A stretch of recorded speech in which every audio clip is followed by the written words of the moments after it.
And welcome back. Well, earlier in the show, we heard from Common Ground volunteer Leslie Boswell. She's encouraging all of us to attend the Nebraska State Fair, as there is much we can learn about agriculture from farmers and future farmers who are showing their livestock.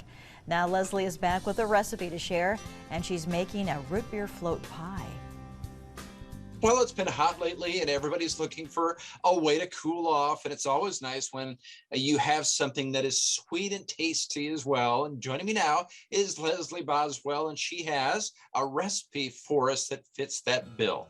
I do, and it's one of those simple and quick ones that everybody's going to like if you like a root beer float pie.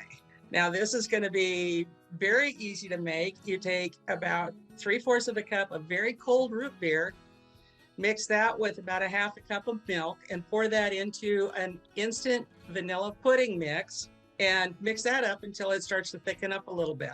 Now, then you add in about a half a carton of Cool Whip, and you can pick any one of them you want. Fold that together until it gets nice and creamy.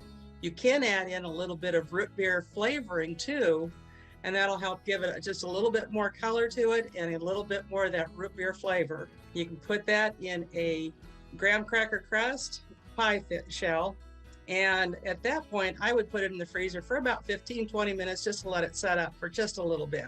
Then you take the other half of the carton of Cool Whip and you spread that on the top, and you put it in the freezer for about 8 hours, and it is cool. It's wonderful. I've got rave reviews on it here, and it's something that the kids could easily help you make, and I think it's something that would really be good after ball practice or after anything at school. Wow, that sounds really good. And like you mentioned, it's really easy to do. I mean, you don't need to buy a lot of ingredients, and it's a crowd pleaser. It is. It takes about 5 minutes to throw it together, stick it in the freezer, and you're done.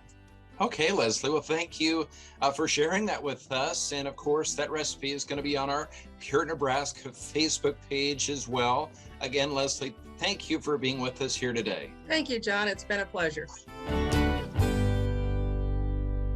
Wow, I didn't even know something like that existed. Yeah, I know. That's good. Pretty good. And that recipe is on our Pure Nebraska Facebook page right now if you want to copy that.